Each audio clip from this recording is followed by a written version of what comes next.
ভয়াবহ বন্যা পরিস্থিতিতে ত্রিপুরার ব্যাপক অংশের মানুষের ক্ষতি হয়েছে, সরকারই সেই তথ্য দিচ্ছে। দফায় দফায় সাংবাদিক সম্মেলন করে রাজস্ব দপ্তর থেকে শুরু করে বিভিন্ন দপ্তরগুলো সে যে তথ্য দিয়েছে তাতে ত্রিপুরার ক্ষয়ক্ষতির পরিমাণ কয়েক হাজার কোটি টাকা। লাইন ডিপার্টমেন্টগুলো নিজেদের মতন করে আলাদা আলাদাও রিপোর্ট দিয়েছে, কখনো কখনো সামগ্রিকভাবে মহাকরণে বসে তথ্য দিয়েছে।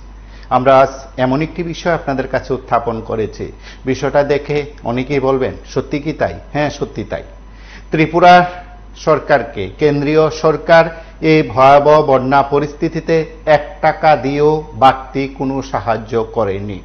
যে 40 কোটি টাকা দেওয়ার তথ্য বিভিন্ন ভাবে বিভিন্ন রকম করে যে ব্যাখ্যা শাসক শিবির দিচ্ছে, তাতে অবশ্যই রাজ্যের মানুষ বিভ্রান্তির শিকার হয়তো অনেকে হয়েছেন। কারণ এই টাকা রাজ্যের হিসাবের টাকা, রাজ্যের শেয়ারের টাকা, এটা আগাম দেওয়া হয়েছে। এবং অবশ্যই রাজ্য সরকারের তথ্য সংস্কৃতি দপ্তর যে প্রেস রিলিজ করেছে, কিংবা মুখ্যমন্ত্রী ডাক্তার মানিক সাহা তার সামাজিক মাধ্যমে যে বিবৃতি দিয়েছেন বা যে বক্তব্য পোস্ট করেছেন, সেখানেও স্পষ্ট উল্লেখ আছে এটা আগাম পাঠানো হয়েছে, অ্যাডভান্স টাকা দিয়েছে কেন্দ্রীয় সরকার। কিন্তু এই ভয়াবহ পরিস্থিতিতে, ভয়াবহ বন্যা পরিস্থিতিতে মানুষের যে ক্ষতি হয়েছে, কৃষক চাষিদের যে ক্ষতি হয়েছে, সেই ক্ষতিপূরণের জন্য বিশেষ কোনো প্যাকেজের ঘোষণা তো নেই, বরং কেন্দ্রীয় সরকার যৎসামান্য টাকাও দেয়নি। যেখানে ডাবল ইঞ্জিনের সরকারের আমলে কলসি ভর্তি টাকা আসার কথা, গট নয়, কলসি নিয়ে দিল্লি গেলে কলসি ভর্তি টাকা দেওয়া হবে। যারা এভাবে প্রচার করেছিলেন, যারা ত্রিপুরার মানুষকে কথাগুলো শুনিয়েছেন, বলেছেন, ভাষণ রেখেছেন, আপাতত আপনাদের কলসির ব্যাখ্যা চায় রাজ্যের ক্ষতিগ্রস্ত কৃষক চাষিরা। কারণ তারাও আপনাদের এই রাজ্যের নাগরিক, তারাও সেই ব্যাখ্যা চাওয়ার অধিকার আছে। আমরা বলছি গট তো নয়, কলসিবর্তী তো নয়, যৎসামান্য টাকা কেন্দ্রীয় সরকার আজ পর্যন্ত রাজ্যকে দেয়নি। আমরা এই অনুষ্ঠান শুরুর আগে রাজ্য সরকারের বিভিন্ন স্তরের আধিকারিকদের সঙ্গে প্রতিক্রিয়া নিয়েও আমরা বিষয়গুলো সম্পর্কে অবগত হয়েছি। এবং আপনারা নিশ্চয়ই জানেন, সিপিআইএম তথা বামফ্রন্ট নেতৃত্ব মুখ্যমন্ত্রীর সঙ্গে দেখা করে এই বিষয়গুলো উত্থাপন করেছেন, কেন্দ্রীয় সরকারের কাছে দাবি জানানো হয়েছে। বামপন্থী একটি সংগঠন সারা ভারত কৃষক সভার তরফে রাজ্য সফরে আসা সংগঠনের সর্বভারতীয় নেতৃত্ব তথা লোকসভার সদস্য, তিনিও প্রধানমন্ত্রীকে লেখা চিঠিতে এই বিষয়গুলো উত্থাপন করেছিলেন। তারপর বলা যেতে পারে রাজ্যের বিভিন্ন জায়গায় ক্ষতিগ্রস্ত কৃষক চাষি সকলের জন্য রাজ্য সরকারের তরফে মুখ্যমন্ত্রী ডাক্তার মানিক সাহা যে টাকা ঘোষণা করেছেন, সে যৎসামান্য টাকাই দেওয়া হয়েছে। এবং ক্ষতিপূরণ হিসাবে কৃষকদের মাত্র 1000 টাকা দেওয়া হয়েছে, মাত্র 1000 টাকা। এই সময়ের মধ্যে কেন্দ্রীয় সরকার রাজ্যকে সাহায্য করবে কি? বাড়তি টাকা দেবে কি?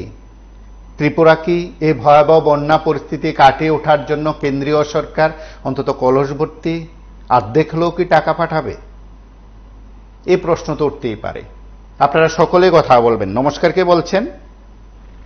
নমস্কার স্যার, বলছিলাম ত্রিপুরা যে বন্ধন ব্যাংক, ভিলেজ, এসব বিভিন্ন পাবলিক সেক্টরে যে ইনকামিং সোর্স লোন দেওয়ার সিস্টেম গুলো আছে, তারা মানুষের ধৈর্যকে মানে সঠিক রাখছে। তারা যদি পাবলিককে মানে ওই টাকাগুলো না দিত, বন্ধন বলুন, ভিলেজ বলুন, ওইসব টাকা পেয়ে মানুষ এখনো ধৈর্যর মান বেঁধে রাখছে। কিন্তু সরকারের ভেঙে গেলে না আপনার জোতা ক্ষয়ে যাবে, আধার কার্ড, ওই অ্যাকাউন্ট কার্ড, বক্পর চক্কর করতে করতে হবে না, আপনার লোন পাবেন। পাবলিক অ্যাকাউন্ট গুলো আছে না, সেগুলো ফাইন্যান্স আছে, তারা আছে না পাবলিককে 1 লাখ টাকা 1.5 লাখ টাকা লোন দিচ্ছে। ওই লোন দিয়ে পাবলিক এখন চলতেছে ভালোভাবে। কিন্তু সরকার আছে না 1 টাকা দিয়ে সাহায্য করেনি। ওই 1000 টাকা আছে না, দুর্গা পূজার চান্দ পাবলিক 1000 টাকার উপরে দিয়ে দেয়। মজার না, এটা চাঁদ হিসেবে পাবলিক পাড়ার পূজাটাকে 1000 টাকার উপরে টানা। তো সরকারকে দিচ্ছে। শুধু যদি পাবলিক সংস্থা যেসব ব্যাংক গুলো আছে বা সংস্থাগুলো আছে, তারা যদি পাবলিককে লোন যদি না দিত, তাহলে সরকারটা আছে না ওইটা বাংলাদেশের মতো পরিচিত হতো। মানে সরকার একদিকে, পাবলিক একদিকে। তো সরকার ত্রিপুরা ছেড়ে আসামে গিয়ে পালাতো, মালয়েশিয়া।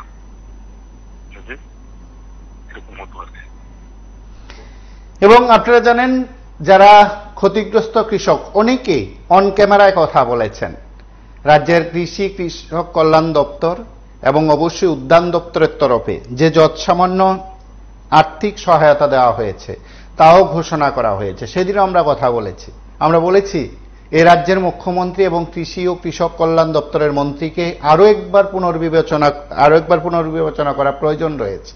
আমরা বলছি মুখ্যমন্ত্রী ও রাজ্যের কৃষি কৃষক কল্যাণ মন্ত্রী আরো একবার পুনর্বিবেচনা করুন, এই ক্ষতিগ্রস্ত মানুষদের 1000 নয় অন্তত টাকাটা বাড়িয়ে দিন। নমস্কার, কে বলছেন? আমি টেরিনা থেকে বলছি। দেখুন, আপনারা যে কথাটা বলতেছেন যে কেন্দ্রীয় সরকার একটি টাকাও সাহায্য করে না, যেটা রাজ্যের টাকা ওই রাজ্যের দিতে 40 কোটি টাকা। কিন্তু আমাদের মাননীয় মুখ্যমন্ত্রী অর্থমন্ত্রী ওরা তো এই কথা বলে না যে কেন্দ্রীয় সরকার আমরা টাকা দেয় না, বঞ্চিত করছে।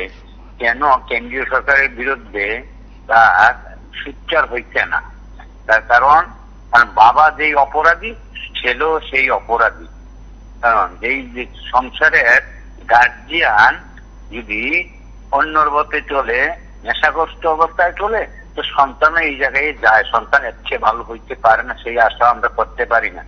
তাহলে কেন মানুষকে হয়রানি কইরা Aadhaar card xerox, I card xerox, ration card xerox, bank account xerox, application করো, এইগুলা করার কি অর্থ ছিল? 1000 টাকার বিনিময়ে? 1000 তো সবাই না।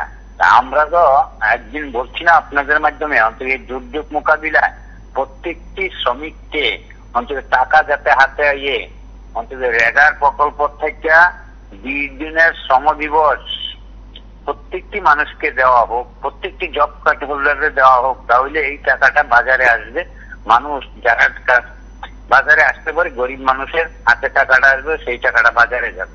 সেই জায়গাটা কিন্তু করার মতো সাহস মাননীয় মুখ্যমন্ত্রী পাইল না।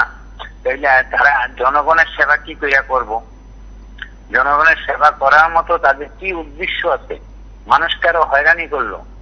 কাগজপত্র জেরক্স করতে 20-50 টাকা করে খরচ হয়। তাহলে আর 1000 টাকার বিনিময়ে অনেকদিনে মানুষ ভিক্ষা করতে গেলে 1000 টাকা দেয়, আর তাই নিয়ে সাহায্য দেয় আমরা 1000 টাকা। তো তাইনের মতো মানুষের কাছে আমরা কি আশা করতে পারি? তাই না হয়তো কেন্দ্রীয় সরকারের বিরুদ্ধে আমরা দেখছি বামফ্রন্ট সরকার থাকতে তো বলতো যে কেন্দ্রীয় সরকারের বঞ্চনা, কেন্দ্রীয় সরকার দেয় না আমরা দিতে পারি না। তাই কেন এই কথা বলে না যে আমরা কেন্দ্রীয় সরকার দেয় না আমরা দিতে পারি না, কেন্দ্রীয় সরকার বঞ্চনা করছে? কেন এই কথা বলতে পারে না? রাজ্যের মানুষ হইয়া তাই, রাজ্যের মানুষের ভোট দিয়ে তাই মন্ত্রী বানাইছে। তাই কেন্দ্রের তুমাশারি করার জন্যই, কেন্দ্রের খালি কেন্দ্রের মধ্যে তেল মাখনের জন্য তাই আমরা মুখ্যমন্ত্রী বানাইছি না ত্রিপুরা রাজ্যের। আদায় করে আনার জন্য প্রয়োজনে সমস্ত মানুষকে নিয়ে গণ আন্দোলন করার জন্য কেন্দ্রীয় সরকারের বিরুদ্ধে যদি আমরা সঠিক না পাই, কেন তা করতে পারছে না? যাতে তাদেরও দুর্নীতির বন্ধ আছে, নইলে অবশ্যই ভালো লইলে যে জনগণের স্বার্থে ওই দুর্নীতিতে তাই জড়িত বিল্লা আন্দোলন করতে পারতেছে না। আমরা অন্তত এই কথাটা আপনাদের মাধ্যমে মুখ্যমন্ত্রীকে আবেদন করা, অন্তত গণ আন্দোলন করে তোলেন যদি কেন্দ্রীয় সরকার বঞ্চিত করে। আজ কংগ্রেসের তরফে প্রদেশ কংগ্রেস সভাপতি আশিস কুমার সাহ সাংবাদিক সম্মেলন করে বিষয়টি উত্থাপন করেছিলেন। নমস্কার, কে বলছেন? দাদা, আমি মধুপুর থেকে দেবব্রত বিশ্বাস বলছি। হ্যাঁ, বলুন দাদা। কোর্সি ভর্তি নয়, জট সামনে দিল না কেন্দ্র। দাদা লজ্জা লাগে আপনার এই সাবজেক্টটা নিয়েছে। ডাবল ইঞ্জিনের সরকার ত্রিপুরা রাজ্যকে কি করতে দাদা আপনারা ভালো করে জানেন। তো অযথাই ফালতু সাবজেক্ট দিয়ে আলোচনা করেন কেন? সেন্ট্রাল গভর্নমেন্ট স্টেট গভর্নমেন্টে কি দিচ্ছে না দিচ্ছে আপনারা ভালো করে জানেন, আমজনতা তো ভালো করে জানে। এটা সেন্ট্রাল কংগ্রেস গভর্নমেন্ট না, সিপিএম এর সিনিয়র গভর্নমেন্ট না, এটা ভারত মাতার গভর্নমেন্ট। এই সমস্ত ফালতু দিচ্ছে মানুষের মধ্যে বিপত্তি হচ্ছেন কেন দাদা? আপনি সারা ত্রিপুরা থেকে ঘুরে ঘুরে দেখুন সেন্ট্রাল গভর্নমেন্ট কি দিয়েছে না দিয়েছে। অযথা বিজেপি সেন্ট্রাল গভর্নমেন্ট শুরু করছেন কেন? ত্রিপুরা রাজ্যে ঘুরে ঘুরে দেখুন না মানুষ কিছু পাচ্ছে কিনা সেন্ট্রাল গভর্নমেন্ট থেকে। আর বন্ডার থেকে কিছু দেয়নি, বন্যাতে সেন্টার গভর্নমেন্ট কিছু দেয়নি ত্রিপুরাকে? আমাদের মাননীয় মুখ্যমন্ত্রী কিছু করেনি, ত্রিপুরা গভর্নমেন্ট কিছু করেনি? কেন তাদের একটা নিউজ চ্যানেল একটা পার্টির হয়ে কাজ করছেন আপনারা? ধিক্কার আপনাদের BB24 কে। এবং কিছুদিন আগে রাজ্য সরকারের তরফে ক্ষয়ক্ষতির বিষয়গুলো যখন তুলে ধরা হয়েছে, চূড়ান্ত হিসাব নিকাশ কয়েকটি দপ্তরের তরফে দেওয়া হয়েছিল, তখন দপ্তরের আধিকারিকরা তারা মহাকরণে বসে সরাসরি সাংবাদিক সম্মেলনে স্পষ্ট করে জানিয়েছেন যে এখনো কেন্দ্রীয় সরকার কোনো সাহায্য রাজ্যকে করেনি, কোনো দপ্তর থেকে আলাদাভাবে কোনো সাহায্য রাজ্য সরকারকে করা হয়নি। এবং এই কথা বলেছেন যে কেন্দ্রীয় যে টিম রাজ্য সফর করে গেছেন তাদের রিপোর্ট কেন্দ্রীয় সরকারের কাছে অবশ্যই জমা পড়বে। তাছাড়াও রাজ্য সরকারের তরফে দপ্তর ভিত্তিক তথ্যগুলো কেন্দ্রীয় সংশ্লিষ্ট দপ্তরে সেখানে পাঠানো হবে। তারপর যদি রাজ্য সরকার সেই ক্ষতিপূরণ হিসাবে কেন্দ্র থেকে কিছু পায় তাহলে আনুষ্ঠানিকভাবে সেই ঘোষণা রাজ্য সরকারের তরফে দেওয়া হবে। নমস্কার, কে বলছেন? হ্যালো, হ্যাঁ বলুন। আগরতলাতে বলছি। দেখুন, এই যে শাসক দল যে বলে বিভিন্ন ভাবে যে ডাবল ইঞ্জিনের সরকার, ডাবল ইঞ্জিনের সরকার, ডাবল ইঞ্জিনের সরকার, আর যারা গত সরকার চালিয়েছে সেই সুধীর মজুমদার থেকে আরম্ভ করে তখনও ডাবল ইঞ্জিনের সরকার ছিল। সুধীর মজুমদার কি করেছে এই রাজ্যের জন্য? আর তখন ডাবল ইঞ্জিনের সরকার না, বামপন্থীর সমর্থনে মনমোহন সিং সরকারটা চলছিল। তখন এই মুখ্যমন্ত্রী, প্রাক্তন মুখ্যমন্ত্রী মানিক সরকার কি কি এনেছিলেন? এই দিয়ে নরেন্দ্র মোদীর কাছ থেকে পালাকাটা বিদ্যুৎ থেকে শুরু করে সমস্ত উড়াল পুল সবকিছু কিন্তু কেড়ে এনেছিলেন। তাহলে তারা বলছেন যে ডাবল ইঞ্জিনের সরকার, তাহলে এতদিন লাগেনি যে সামনে পুজো আসছে, কৃষকরা কি করে বাঁচবে, কি করে তারা সংসার নির্বাহ করবে, পূজাটা কিভাবে কাটাবে? এই ডাবল ইঞ্জিনের সরকার। ডাবল ইঞ্জিনের সরকার তো কথার সঙ্গে সঙ্গে প্যাকেজ ঘোষণা করে দেবে। এটার আমার হিসাব নিকাশ কি দিবে? এটা আমার ক্ষতি হয়েছে এত, তুমি কত দেবে দাও? হ্যাঁ, এটা কি মানুষকে বোকা বানানোর জন্য এইগুলি কথা বলছে? আর পুরোনোদের কাটুনি কাটছে। পুরোনারা কি করেছে? পুরোনারা যা করেছে ওরা 6 বছরে তা করে দেখাতে পারেনি ডাবল ইঞ্জিনের সরকার। ডাবল ইঞ্জিনের সরকার 6 বছরে দেখাতে পারেনি, কিন্তু পুরোনোরা অনেক কিছু করেছে।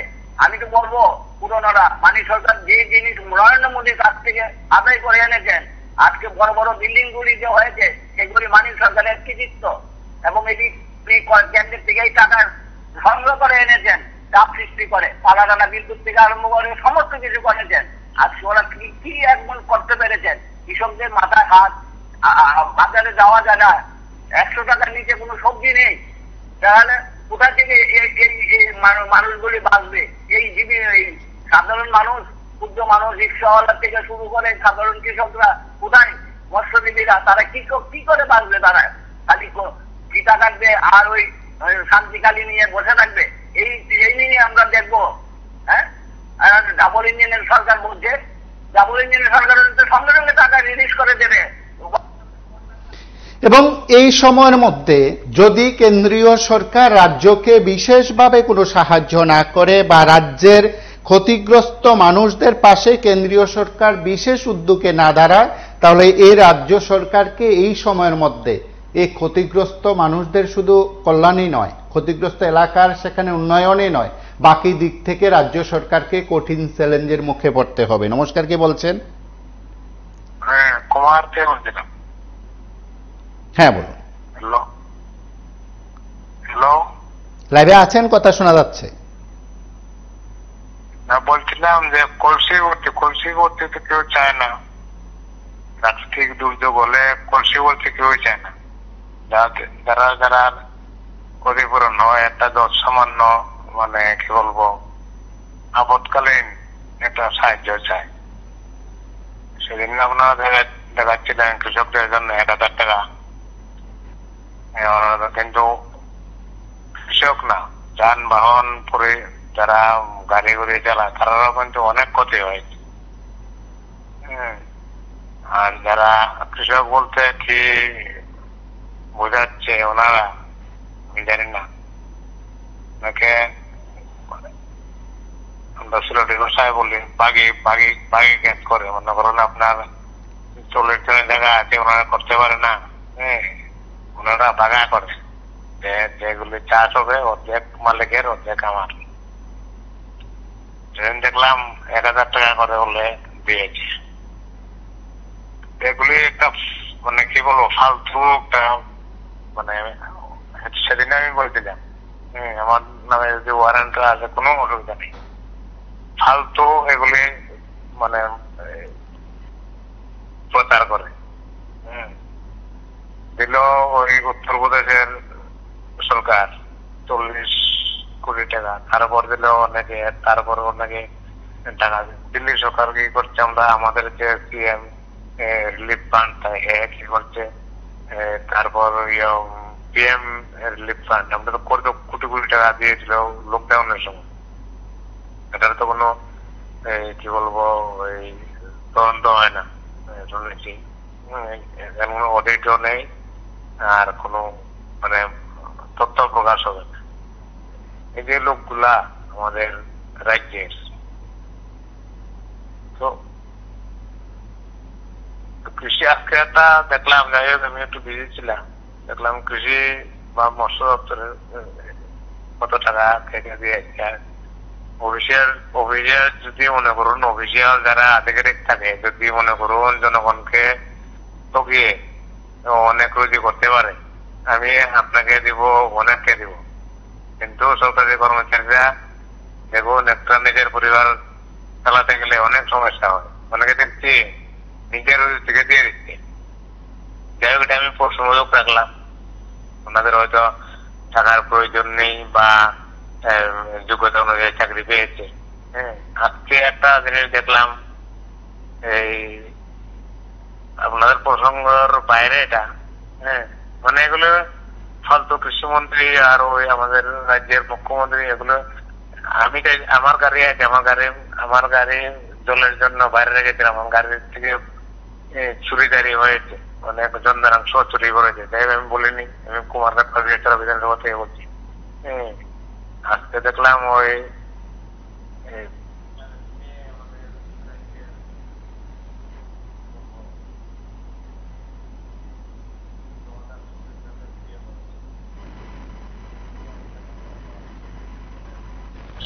রাজ্যে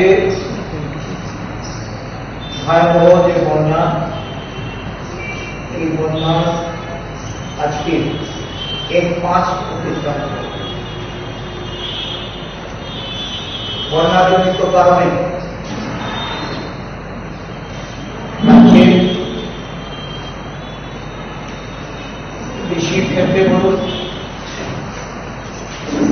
মৎস্যজীবী, পশুপালন, উদ্যান জাতীয় এই উৎপাদনের সঙ্গে বিশেষ করে শাকসবজি এবং বিভিন্ন বাগান জাতীয় এই সমস্ত উৎপাদন দারুণভাবে ক্ষতিগ্রস্ত হয়েছে।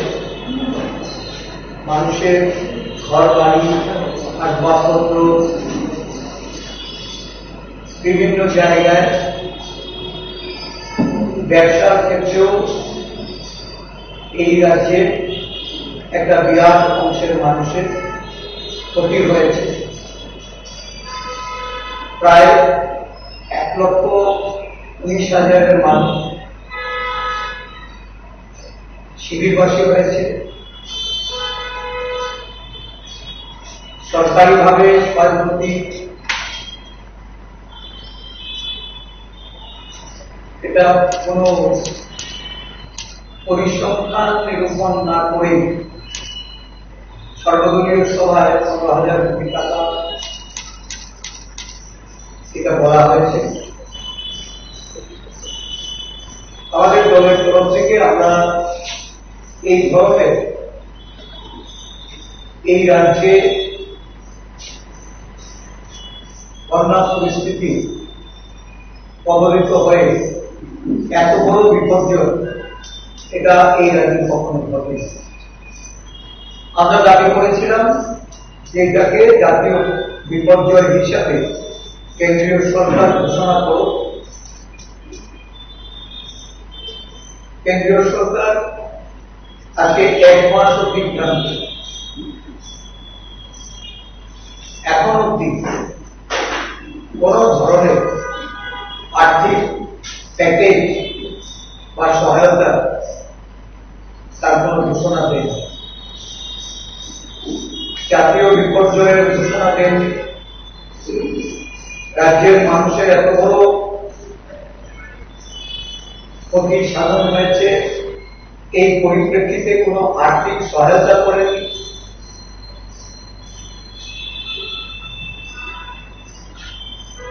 স্টেট ডিজাস্টার ম্যানেজমেন্ট ফান্ডে অগ্রিম বাবদ যে 40 কোটি টাকা দেওয়া হয়েছে, এটা প্রতি অর্থ বছরে রাজ্যের প্রাপ্তি। এতে করে বোঝা যায় যে এই পার্বতী রাজ্য ত্রিপুরা সম্পর্কে কেন্দ্রীয় সরকারের মনোভাব।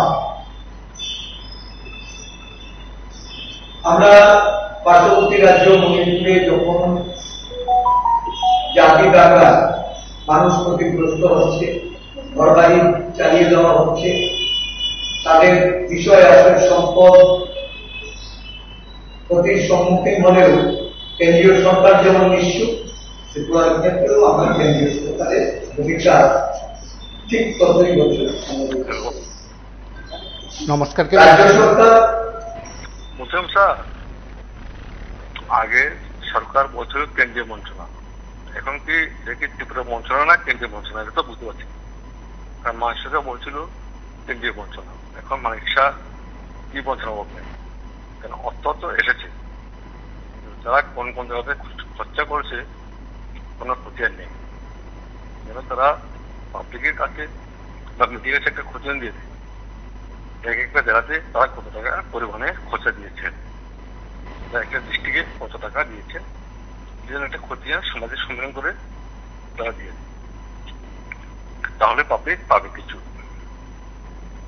কৃষকরা তো 1000 টাকা দিয়ে কি হবে? কিছু পাবে না। আর যিনি কৃষকের বিল করেছেন উনি কোন কৃষক ছিল না, উনি সোনার চামচ নিয়ে মুখে জন্মেছেন, সোনার চামচ নিয়ে উনি কলমে লিখেছেন, উনি কোন প্রকৃত কৃষক ছিলেন না।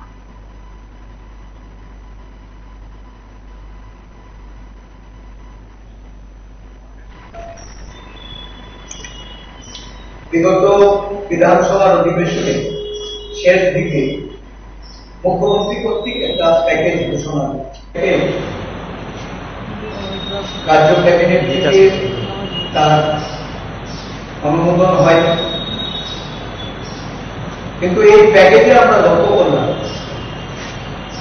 যারা সবচেয়ে বেশি ক্ষতিগ্রস্ত, কৃষক, মৎস্যজীবী, যারা হর্টিকালচার মানে উদ্যান জাতীয় কাজের সঙ্গে যুক্ত,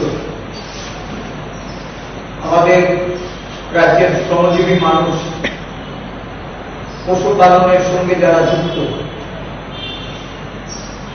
তারা ব্যাপক ক্ষতিগ্রস্ত হলেও এই সমস্ত সেক্টর, কৃষি বা মৎস্য বা উদ্যান, পশুপালন, এই সেক্টরগুলিতে এই প্যাকেজের মধ্যে যে অর্থ বরাদ্দ করা হয়েছে প্রয়োজনের তুলনায় এটা শুধু নগণ্যই নয়, এতে আর্থিকভাবে সহায়তা কোনো সুযোগ নেই।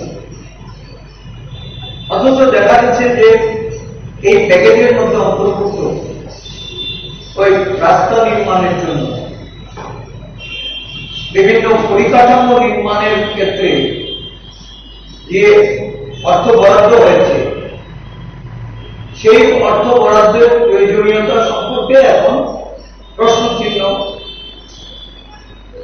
এটা জনগণের মধ্যে কোন ধরনের সমীক্ষা না, কোন ধরনের সার্ভে ছাড়া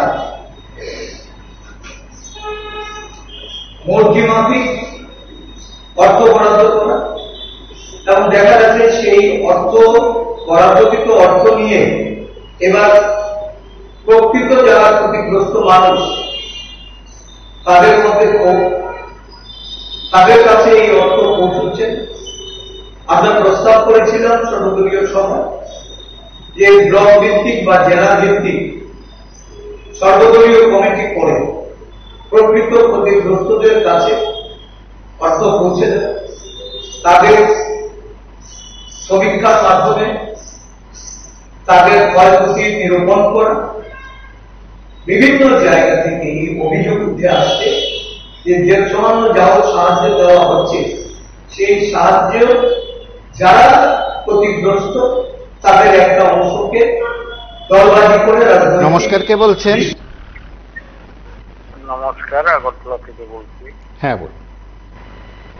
দেখুন, কলসি ভর্তি নয়, যত সামান্য দিল না কেন্দ্র। কেন্দ্রীয় সরকার আসলে তো মানুষের সুবিধা অসুবিধাটাই বুঝতে পারে না, যেই কারণে এই অবস্থা হচ্ছে। সারা ভারতবর্ষের খবর জানি না, কিন্তু ত্রিপুরা রাজ্যের যে অবস্থা, 1000 টাকা কৃষককে যদি সাহায্য দেওয়া হয়, তার যদি 10 লক্ষ টাকা ক্ষতি হয়, অবস্থাটা কি দাঁড়ায় বলুন তো? এই যে একটা অবস্থা, আর কাজের কাজ তো কিছুই হচ্ছে না, শুধু ঘোরাফেরা, গাড়ি তেল পুরানো ছাড়া কাজ করতে পারছে না ওরা। ওদের শুধু একটাই কাজ, গাড়ির তেল পুরানো। আর মানুষের উপকারে কতটুকু কাজ করে এটা মানুষই টের পাচ্ছে, দিনে দিনে আরো টের পাবে। আমরা দেখছি ওদের রঙ্গ নিলে আমরা দেখছি। তবে এই সুযোগটা পাচ্ছে শুধু বিরোধী দলের কারণে। বিরোধী দল যদি শক্তিশালী হতো তাইলে ত্রিপুরা রাজ্যের এত বড় ক্ষতি হতো না, জনসাধারণের এত ক্ষতি হতো। বিজেপি যা খুশি তা করতে পারতো না, জ্বরে বয়ে হলেও কিছু কাজ করত। বিরোধী দল দুর্বল, যে কারণে এই অবস্থা। এই আজকে সিপিএম কংগ্রেস ভালো ভাব, কালকে কারোর সঙ্গে কারোর কথা নেই, যা খুশি তা করছে, যেই কারণে জনসাধারণও বিভ্রান্ত হয়ে পড়ছে, আর বিজেপি যা খুশি তা করছে। এটাই আমার বক্তব্য। নমস্কার।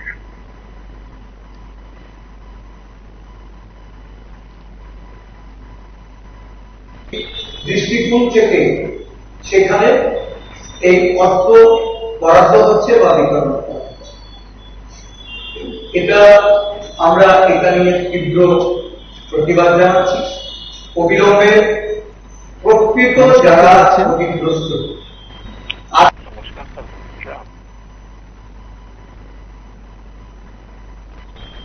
তাদের মধ্যে এই উল্টো দিকে যখন মানুষ নানাভাবে বিপর্যয়ের সম্মুখীন হয়ে তাদের অর্থনৈতিক অবস্থা, তাদের বেঁচে থাকার মতো রসদ যারা যোগাতে পারছেন, কর্মসংস্থান থেকে শুরু করে এই গ্রামীণ অর্থনীতিতে একটা বিরাট ধরনের জনগণের উপর যেখানে অর্থনৈতিক চাপ তৈরি হয়েছে, এই অবস্থা দেখা যাচ্ছে যে বিদ্যুৎ মাশুল বৃদ্ধি করে এটা লাগু করা হয়েছে এবং এটা আগস্ট মাস থেকে এই মাশুল বৃদ্ধি করা হয়েছে,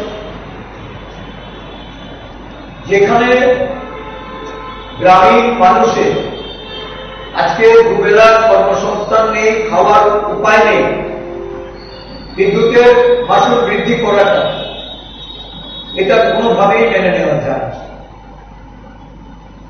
শিক্ষার ব্যাপক ক্ষতি হয়েছে। স্কুল পড়ুয়াদের জন্য আমাদের ছাত্র সংগঠনের তরফ থেকে তাদের পোশাক পরিচ্ছদ, বইপত্র প্রদান করার জন্য শিক্ষা দপ্তরে সেখানে আবেদন করা হয়েছে এবং এই বর্তমান শিক্ষা ব্যবস্থা, এই যে বিদ্যাজ্যোতি, নমস্কার, কে বলছেন? বিদ্যাজ্যোতি প্রকল্পের অর্থ বলছিলাম যে সেগুলো দপ্তরে আছে বড় বড়, তারা যেন বিলগুলো পাস করতে মন্ত্রী মিনিস্টারের নাম জেনে না করে। কারণ মন্ত্রী মিনিস্টার তো 5 বছর, তারা তো চাকরি করবে 50 বছর বা 60 বছর। তারা যেন সেগুলা ঠিকঠাক রাখে, কে বলেছে না বলেছে দরকার নেই, তো চাকরি করবে না। মন্ত্রী আসবেন প্রত্যেক 5 বছর একজন করে মন্ত্রী আসবেন, অর্থাৎ 3 বছর পরেও মন্ত্রী একজন আসতে পারে, চেঞ্জ হবে, কিন্তু অফিসারও থাকবে। উনি যেন হিসাব পিসাব ঠিকঠাক রাখে, তাহলে ওনার চাকরি ছিল দরকার। আমি বললাম দিয়ে দিন, উনি বললে দিয়ে দিন, এটা হবে না। উনি যেন একটা ঠিকভাবে থাকে, কারণ তো সরকারি কর্মচারী, উনি জনগণের ট্যাক্সের টাকা দিয়ে ওনার বেতন হয়। উনি মন্ত্রীর টাকা দিয়ে বেতন পায় না, জনগণের টাকা দিয়ে বেতন পায়। মানে উনি যেন এসবগুলা একটু স্ট্রিক্টলি ভাবে দেখে, সমস্ত অধিকারী যারা আছে বড় বড় তারা নিজে দেখে। নাহলে যদি একটা সময় চেঞ্জ হয়, উনি কিন্তু মানে যা কামিয়েছেন ওর থেকে বেশি আবদ্ধ হবে। উনি কারো নাম বলে আর রেহাই পাবেন, নাম না করে যেন সবকিছু ঠিকঠাক করে কাজ করতে দেওয়া হয়। মন্ত্রীরা মন্ত্রী শিক্ষা করেন না, কারণ যে কোনো মন্ত্রী হোক উনি চিকিৎসা করলে তারপর যেন বিল পাস হয়। কিন্তু চিকিৎসারা অফিসারের চিকিৎসা দিয়ে যেন কোনো বিল যাতে পাস করা হয়, তাহলে তারা ফেসে যাবে। একটা একদিনের দিন এটা হিসাব চাবেন, জনগণ চাইবে, কারণ জনগণ ট্যাক্সের টাকা দিয়ে সব কিছু জনগণ হিসাব চাইবে।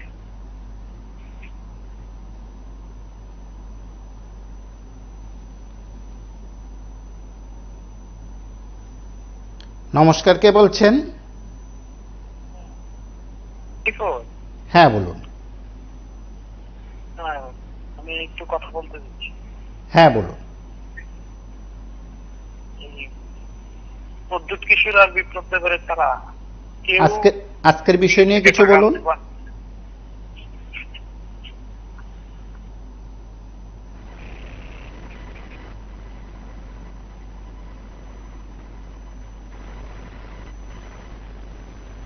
নমস্কার, কে বলছেন? নমস্কার দাদা, আমি সুনীল কুমার দাস, ভারত একতা মিশন বিমান থেকে বলছি। দেখুন এদের কার্যকলাপ গুলো, এই সরকারটার এখন এই যে শাসক মোহন ভাগবত RSS এর, এরাই তো ভারতের শাসক। তারা যদি রাম মন্দিরের নামে বা বিভিন্ন মন্দিরের নামে হাজার হাজার কোটি টাকা খরচা করতে পারে, আজকাল যারা অব্রাহ্মণ ত্রিপুরা রাজ্যের যারা আজকাল মানুষরা এই যে ক্ষতিগ্রস্ত হচ্ছে, তাদের জন্য বাজেট কেন হয় না? এইখানে কিন্তু একটা চিন্তার বিষয়। এবং এই যে তাদের যে মন মানসিকতা আমাদের প্রতি, মূল নিবাসীর প্রতি, এটা তো একটা স্পষ্ট প্রমাণ করে। হাজার হাজার কোটি টাকা মন্দিরের নামে তারা নতুন নতুন মন্দির বানাইতে পারতেছে, রাম মন্দির বানাইতে পারছে। আর আজকাল মানুষ বড় না তার মন্দির বড়, এই প্রশ্নটা কে করবে? এবং আমাদের যে প্রধানমন্ত্রী, আমাদের যে মুখ্যমন্ত্রী যারা আছে বিজেপি সরকারের, তারা কি একটু ভাবে যে সরকারটা কি করতেছে আর কাদের হইয়া তারা মুখ্যমন্ত্রিত্ব বা প্রাইম মিনিস্টার গিরি করতেছে, কার পক্ষপাতিত্ব নিয়ে? এটা তারা কি বুঝতে পারেন? তারা পারতেছে না। তারা লোকের আলো যখন আজকাল দেখেন, তাদেরও দেখেন আজকাল ভারতবর্ষে এই যে সরকারটা যদি তারা সংখ্যাগরিষ্ঠ হইতো, তাহলে যতগুলি মুখ্যমন্ত্রী বা বিভিন্ন মন্ত্রী MLA আছে ভারতবর্ষে, সবটি তাদের হাতে খেলার পুতুল হয়ে গেলে, ব্ল্যাকমেইল করলো প্রত্যেকের তো করছো। আপনি দেখেন প্রমাণ, এই যে ত্রিপুরার যে সমস্ত CPM নেতারা ব্ল্যাকমেইল করে রাখছিল, সব্বার বাড়িতে হানা দিছে, এর বাড়িতে হানা দিছে, দিল্লিতে হানা দিছে, বিভিন্ন জায়গাতে হানা দিছে। কারা করছে? করা হচ্ছে তো মোদিরে দিয়ে RSS এর এরা করাইছে। তো এই যে RSS এর ভয়ঙ্কর মানসিকতা আছিল, ভারতবর্ষের মানুষ সে বুঝতে পারছে, তাদের সমর্থন করছে না এবং সংখ্যাগরিষ্ঠ তারা পাইছে না।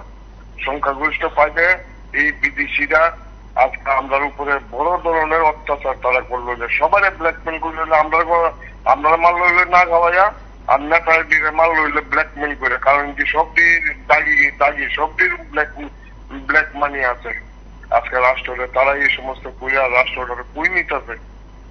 বুঝার দরকার এগুলি। আজকাল মানুষ এই অসহায় মানুষটির কিভাবে বাঁচবে? আমরা কার উপরে নির্ভরশীল হইলাম? সরকার যদি এরকম মানে নিষ্কর্ম হয়ে থাকে একটা রাষ্ট্রে, তখন জনসাধারণের কি বিশ্বাস থাকতে পারে? বিশ্বাসঘাতক তো জনসাধারণ লোকে এই সরকারটা করতেছে, এই বিদেশি সরকার, বিদেশি শাসক, এই আর্য শাসক। কেন বিশ্বাসঘাতকতা করবো? এগুলি বোঝার দরকার আছে ত্রিপুরার মুখ্যমন্ত্রী এবং বিরোধী দলের নেতারা ডর ভয় ছেড়ে দিয়া, তাদের ভয় ভীতি ছেড়ে দিয়া এই সরকার তাদের কিভাবে পতন করা যায়, তাদের কিভাবে বিচারের আওতায় আনা যায়। কেন ভারতবর্ষের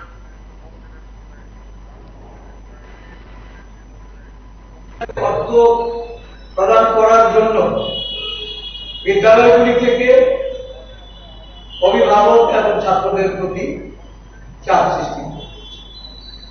আমরা বারংবার এই বিষয়গুলি নিয়ে সরকারের দৃষ্টি আকর্ষণ করব, যাতে বন্যাজনিত পরিস্থিতিতে মানুষকে সহায়তা করা যায়, মানুষের পাশে থাকা যায়। এই মানুষগুলিকে কিভাবে অর্থনৈতিকভাবে স্বাবলম্বী করা যায়। একটা বিরাট অংশের মানুষের ঘরবাড়ি ভেঙে গেছে। আজও তারা অনেকেই শিবিরবাসী, শিবিরে থেকে তাদেরকে তাদের বাড়ি ঘরে যাওয়ার জন্য প্রস্তুতি নিতে হচ্ছে। এই অবস্থায় যদি তাদের বিদ্যুতের মাশুল এবং বিভিন্ন শিক্ষা যে বিদ্যালয়টি থেকে শুরু করে ফিস প্রদানের জন্য চাপ তৈরি করা হয়, তাহলে এই রাজ্যের মানুষ কোথায় গিয়ে দাঁড়াবে? একটা সরকার এতটা অমানবিক হতে পারে যেখানে কেন্দ্রীয় সরকার সহায়তার জন্য একটি পয়সা দেয়নি, কেন্দ্রীয় সরকারের কাছ থেকে অর্থ বরাদ্দের জন্য একটা সরকার কোনো ভূমিকা আজ অব্দি নেয়নি। কারণ এই রাজ্যের মানুষ জানে না যে কেন্দ্রীয় সরকারের কোনো প্যাকেজ আসছে কিনা, বা এই কেন্দ্রীয় প্যাকেজ পাওয়ার জন্য রাজ্য সরকারের পক্ষ থেকে কোনো ভূমিকা নেওয়া হয়েছে। এখন অব্দি এই সমীক্ষার মাধ্যমে ক্ষয়ক্ষতি নিরূপণ করা, এটাও নির্ধারণ করা হয়নি। তাই আমরা মনে করি যে এখানে প্রশাসনের গাফিলতি চূড়ান্ত। এই গাফিলতি দূর করার জন্য প্রকৃত যারা এই বন্যায় ক্ষতিগ্রস্ত হয়েছে তাদের কাছে আর্থিক সহায়তা প্রদান করার জন্য বিরোধী দল হিসাবে আমরা দায়িত্ব নিয়ে এই বন্যা পরিস্থিতিতে আমরা যেমন মানুষের সহায়তার জন্য গেছি, বিভিন্ন সামাজিক সংস্থা, বিভিন্ন এনজিওরা, এমনকি ব্যক্তিগত উদ্যোগে সহায়তা প্রদান করে মানুষের পাশে দাঁড়িয়ে মানুষকে যেভাবে তাদের বেঁচে থাকার ওষুধ এই রাজ্যের মানুষ জুগিয়েছে, সমুদ্রী সম্পূর্ণ মানুষ যেভাবে এগিয়ে এসেছে, সেই জায়গাতে রাজ্য সরকার এবং শাসক দল তারা দায়িত্বশীল ভূমিকা পালন করেনি বলেই আজকে আমরা বাধ্য হব আগামী দিন বিভিন্ন মহকুমা শাসক থেকে শুরু করে যারা এই দায়িত্ব পালন করার কথা ছিল, যাদের বর্তমান অবস্থায় ওই শাসক দলের। নমস্কার, কে বলছেন? হ্যাঁ নমস্কার। হ্যাঁ বল। বলছিলাম কলসিবর্তী নয়, জ্বর সামান্য আসেনি। তো ঘটনা হলো আমাদের ইঞ্জিন কয়টা? ডাবল না, এরপর আবার তৃতীয়টা আছে, চতুর্থটা আছে, ওই পৌরসভা আছে, আবার গ্রাম সভা আছে। তো 4টা ইঞ্জিন, 4টা ইঞ্জিনে আজ আমরা কোথায় আছি? এমপি কতজন? 2 জন, আরেকজন রাজ্যসভার 3 জন। আমরা এখন রাজ্যসভা বা লোকসভা দেখি না কেউ দাঁড়ায় কথা কইতে। ওই দেখা যায় আগের প্রাক্তন যে আছে উনি মধ্যে মধ্যে ওই বিভিন্ন রকম কথা লয়ে সেটা কথা কই। পালুই কয়, ত্রিপুরার লেগে তো কয়। তো কথাটা যে কয় কিরকম কয় তেনে নিজেও জানে না। আসলে আমরা এই যে একটা এত বড় আমাদের দুর্যোগ গেল বন্যা, বন্যাতে কারা কারা ক্ষতি, সারা ত্রিপুরাবাসী ক্ষতিগ্রস্ত। কৃষক বলুন, মাছ ব্যবসায়ী বলুন, পশু পালন যারা করে তারা বলুন, ব্যবসায়ী যারা দোকানদার করে তাদের দোকানে জল ঢুকেছে, বিভিন্ন সামগ্রী জলে চুবা খেয়েছে। একটা পূজার মৌসুম, আমাদের বাঙালিদের সর্বশ্রেষ্ঠ উৎসব, এর প্রাক মুহূর্তে এই দুর্যোগ মোকাবেলা করে আমরা কিভাবে দাঁড়াবো, এই চিন্তাটাই সরকার করছে না। সরকারের তো উচিত যে বিভিন্ন জায়গাতে খবর নিয়ে, এই যে সামান্য 1000 টাকা, 1000 টাকা এখনের দিনে যদি একদিন হোটেলে যায় তাহলে একটা ডিশের দাম বোধ 1500-2000 টাকা। ওরা মন্ত্রী বাবুরা যেটা ব্যবহার করে, চটপটা বলুন আর এই বলুন এই বলুন, যে কোনো ইয়েতে গেলেই এটা বোঝা যায়। তো ঘটনা হলো এই যে কৃষক মার খেলো, ব্যবসায়ী মার খেলো, পশুপালন যারা পশুপালন করে তারা মার খেলো, 1000 টাকা কি হবে তাদের? মানবিক দিক দিয়ে বিচার বিশ্লেষণ করে সমগ্র ত্রিপুরাতে একটা সার্ভে করে তারপর আপনারা সেন্ট্রাল গভর্নমেন্ট থেকে যেই করেও হোক, যেহেতু 4টা ইঞ্জিন আছে, তাহলে না হলে একটা ইঞ্জিনই তোর ভালো আন্দোলন হবে, আনবো ছিনিয়ে আনবো। তো 4টা ইঞ্জিন বললে লাভ কি? শুধু প্রচার করলাম 4টা ইঞ্জিন, কাজের কাজ কিছু হলো না। তো এরকম না, সুষ্ঠুভাবে ভালোভাবে চিন্তা করুক মুখ্যমন্ত্রী, আপনাদের মাধ্যমে যদি শুনে ওনার কাছের কেউ, উনি যাতে বুঝে ওইভাবে যাতে করে আমরা একটু গরিব শ্রেণী উপকৃত হব, সবাই উপকৃত হব এই পূজার মৌসুমে। নমস্কার, ভালো থাকবেন, শুভরাত্রি।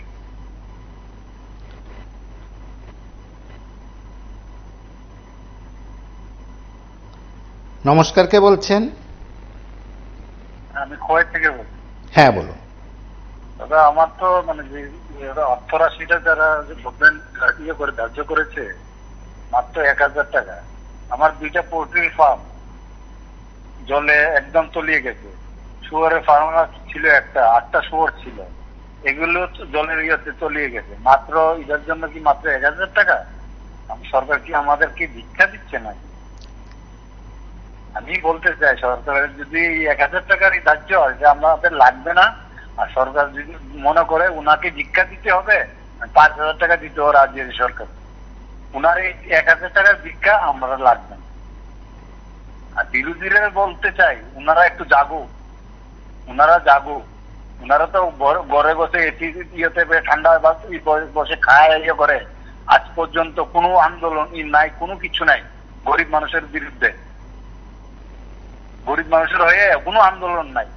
অন্যান্য রাজ্যে দেখছি কি হচ্ছে, বিরোধীরা কি করছে, তোলপাল করে দিচ্ছে বিরোধীরা।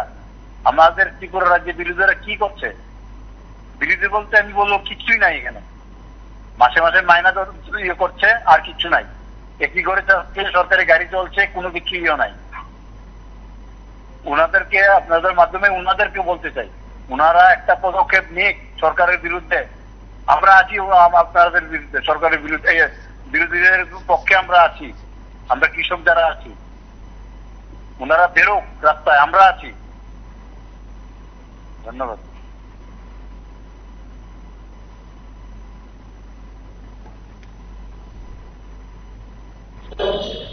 আমরা তাদের বিরুদ্ধে আমাদের দলীয় স্তর থেকে আমরা কর্মসূচি গ্রহণ করতে পারছি। সারা রাজ্য জুড়ে ক্ষতিগ্রস্ত মানুষ যাদের এই আর্থিক সহায়তা প্রদানের মহকুমা শাসকের অফিসগুলি থেকে আমাদের দায়িত্ব নিয়ে সেখানে তাদের সহায়তা প্রদান করতে হবে। আমরা দেখেছি গন্ডাছড়া জাতি দাঙ্গায় যারা ক্ষতিগ্রস্ত হয়েছিল, যারা শিবিরে এসে আশ্রয় নিয়েছিল, একটা ন্যূনতম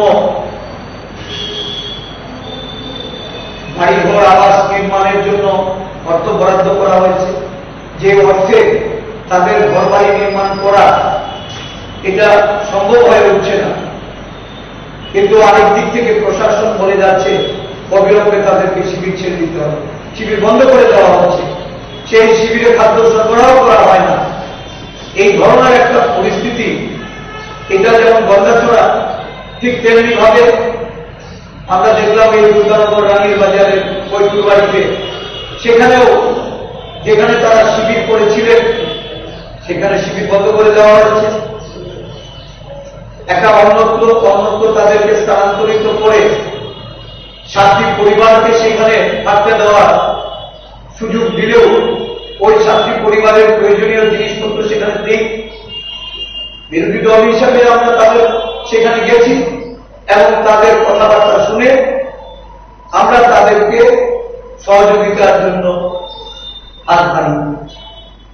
এমন পরিস্থিতিতে এই রাজ্য জুড়ে সুশাসনের কথা বলে আর প্রশাসনের যারা আপনারা শুনলেন, সেদিক থেকে রাজ্য সরকার যে প্রস্তাব রিপোর্ট কেন্দ্রীয় সরকারের কাছে পাঠিয়েছে, সেই রিপোর্টের ভিত্তিতে ত্রিপুরা সরকার, ত্রিপুরার জনগণ, ক্ষতিগ্রস্তরা বাড়তি সুযোগ পাবে এই প্রত্যাশা সরকারের তরফে যেমন করা হচ্ছে, শাসকের তরফে করা হচ্ছে। আশা করা যাচ্ছে কেন্দ্রীয় সরকার ত্রিপুরার পাশে দাঁড়াবে। আজ এই পর্যন্ত। নমস্কার, শুভরাত্রি।